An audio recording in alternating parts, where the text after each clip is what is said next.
Okay, alright. Welcome back to my YouTube channel. I'm Mandy's Vlog. Nako, matindi, mainit na naman mga kaibigan. Itong ating tatalakayin tungkol dito. Kumalat na naman. NBI, pulis, sundalo. Ang lihim na aaresto dito sa dating presidente Nas Duterte. Mga kaibigan, hindi po ito fake news. Laman ng video na yan ang ating tatalakayin at marami pang iba. Naku po, magugulat kayo. Kung bago pa lang po kayo sa aking maliit pa na YouTube channel, inaanyayahan ko po kayo. Please subscribe, sabay-sabay po nating i-like ang video na ito kung nagustuhan nyo po. Ako'y muling nagpapaalala, mga kaibigan, kung pwede lang, patapusin po nating panoorin ang kabuuan ng vlog na ito. At nang sa ganon, lubos po nating maunawaan. Pagkatapos po nating mapanood, magbibigay ako ng konting punto de vista, public opinion, na naayon sa ruling ng video. Samahan niyo po akong panoorin, mga kaibigan.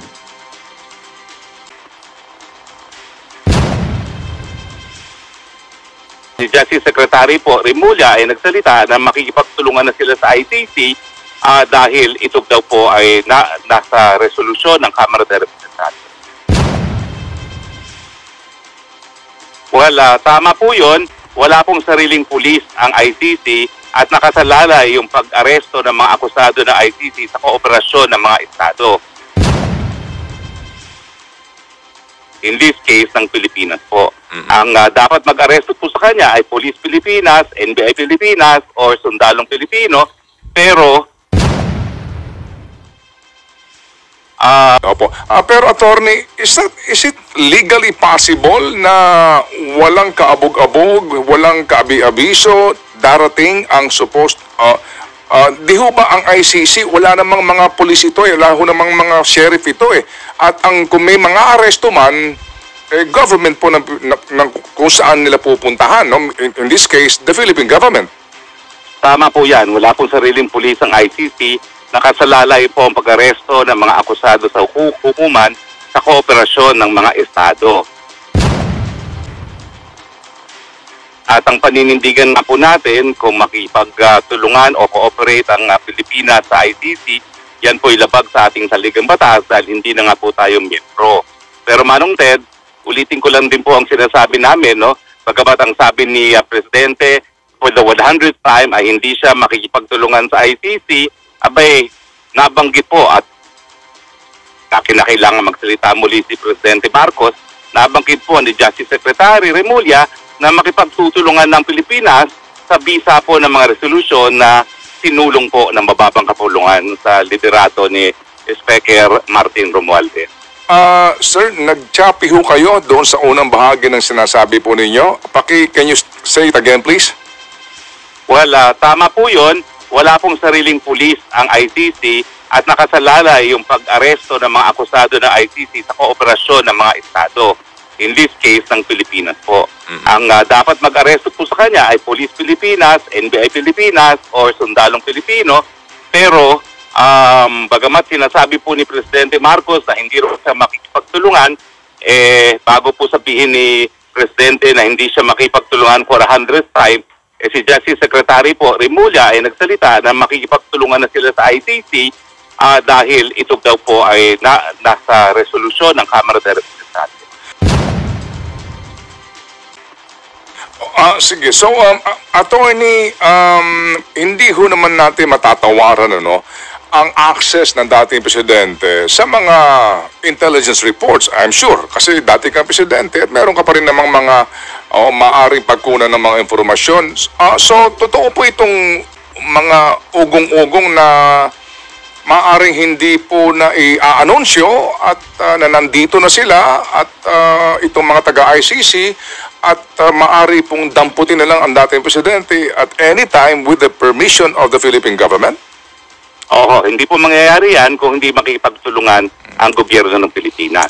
So, kahit kailan po pwede talaga At ang problema po talaga, bukod pa doon sa deklarasyon ni Secretary Remulla na salungat sa sinasabi ng Presidente, meron din po isang desisyon na bagamat obiter dictum, sinasabi na magpapatuloy pa rin yung obligasyon na makipagkooperasyon bagamat hindi na tayo miyembro. Ito po yung kaso ng Pangitinan. Sa batas po, obiter dictum yan kasi ang desisyon ng Korte i-dismiss ang kaso for being moot and academic, pero kumbaga, siguro ang pinakamalapit na translation ng obiter dictum ay palamuti sa isang desisyon. Hindi man talaga desisyon ng Korte, nakasaad yan sa desisyon sa Pangilinan versus sa Executive Secretary. Yung po sinasabi nyo na pahayag ni Secretary Crispin Remulla, kailan po yung ito narinig? Ito po ay 3 days bago nagsalita si Presidente Marcos na for the 100th time, I will not cooperate with the ICC. Sa ngayon po, hindi ho ba ay obligado ang Estado na bigyan pa rin po ng kaukulang seguridad ang dating Presidente o mga PSG dahil nga sa ito po ay protocol? So ngayon po, we expect na siya po binabantayan pa rin ng PSG, hindi ho ba? Meron po siyang 14, 7 at a time ang duty kung di po ako nagkakamali. Pero ang ex-president po are entitled to 14. Yun lang po. Okay. And then, sige po sir, ito hong mga pangyayaring ito na kami ho mismo na nag-oobserba na naguguluhan din dito ho sa mga bali-balitang ito. Pero kayo ho mismo, attorney, na nakakaugnayan po ang kampo ng dating presidente at mismo ng dating presidente. Ano pinag-uugatan nito? Itong lahat ng ito ngayon? Well, sa tingin po namin, politika yan, no? Kasi malinaw naman nung 7 months ago pa na yan talaga ang binanggit na posisyon ni Presidente Marcos. At nandun pa ako sa pagpupulong sa Malacanang, no? Nabago nga po yan, no? Nung a few days bago nagsalita muli ang Presidente Marcos tungkol dito dahil nga dun sa binanggit ni Secretary Remulla, no? At ang talagang ginawa niyang pasihan kung bakit kinakailangan na makipagtulungan ay yung resolusyon ng Kamara de Representante. Alam mo, yung Okay, alright. Shout out News 5, Certain Pylon. Ipahintulot ho ang paggamit ng inyong video clips. Kapag may pagkakataon ho tayo, supportan po natin yan. Programa, maganda yan. Ni Agalang-galang Tid Pylon ng News 5. Eto, at lininawin ko lang po, hindi po gobyerno ang pamahalaan ang nagpapakalat nitong may walang kabog-kabog, lihim na pag-aresto di umano. Bigla na lang di umano nasusulpot ito. Police, NBI at sundalong Pilipino according ho dito sa abogado ni ang dating Presidente Duterte, digong na si Attorney Harry Roque, na yan po napanood natin sa gulong ng video, actual interview dito sa programa ni Tid Pylon. Mga kaibigan, kaunting paglilinaw, disclaimer po, hindi po pinakalat ang sundalo, hindi po pinakalat ang pulis, hindi po pinakalat ang NBI. Ang balita po ang kumalat. Kalat na kalat po sa balita na ito. Kahit sa social media na itong pinakalat ni Atty. Harry Roque na lihim na pag-aresto di umano. Dahil walang pulis ang ICC. Kaya ang mag-aaresto di umano dito kay dating Presidente Digong na pinangatawanan po nila na ito di umano ay totoo, na bigla na lang ito nga susulpot ang pulis, NBI at ang sundalong Pilipino. Mga kaibigan, hindi po tayo nagpapakalat ng fake news. Uulitin ko ho sapagkat nagbatay ho tayo diyan ho sa gulong ng video na kung susuriin po natin ay napakalinaw po, mga kaibigan.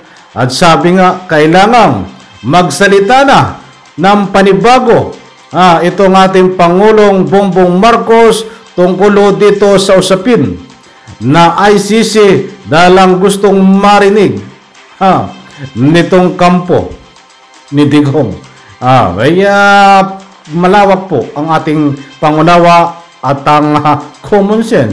Siyempre, inamin ho ni Attorney Harry Roque na siya ang tagapagsalita at abogado nitong dating Presidente Duterte. That's why anuman daw di umano nagalaw niya ay may baspas nitong kanyang amo na dating Presidente na si Duterte. Datapwat sa puntong ito ay alam din ni Presidente Duterte na gustong pagsalitain.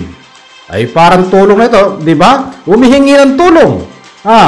Na dapat may linaw di umano kung talagang mismong manggagaling sa bibig ng ating kasalukuyang Pangulo na tutulungan niya ba? O iuutos niya talagang iparisto? Itong si dating Presidente Duterte, yun po ang gustong marinig ni Attorney Harry Roque. Kaya kung matatandaan niyo po, ang topic natin kahapon ay gustong ipasulat. Ay tinanggihan ng Solicitor General na si Kagalang-Galang Guevara. Tinanggihan sa pata daw ho yung sabi nitong ating Presidente. That's why ngayon diyan po sa ruling ng video, gusto muling pagsalitain. Kung ano talaga ang katotohanan dito, kung ipaparesto talaga o tutulong sa siyempre sila po ay nagsisigurado, mga kaibigan. So maliwanag po dito, mga kaibigan, ay pinaninindigan ng abogado ho ni Attorney na Duterte na si Attorney Harry Roque na biglaan lihim na pag-aresto na magpapatupad po ay pulis at ang NBI or ang sundalong Pilipino. Yan po ang kalat na kalat sa social media ngayon na mainit na pinag-uusapan. Bueno, hanggang dito na lang muna. May clean vlog to. At siyempre, abangan bukas Naku po, napakainit na ika po iausapin muli dito sa pagitan ni Pangulong Marcos at ang dating Pangulong Duterte dahil may kumakalat na magkakaroon daw po ng pag-uusap ang dalawa. Mainit na usapin to, mga kaibigan. Abangan po ang full details niyan. Tatalakayin natin bukas muli dito sa ating maliit na YouTube channel.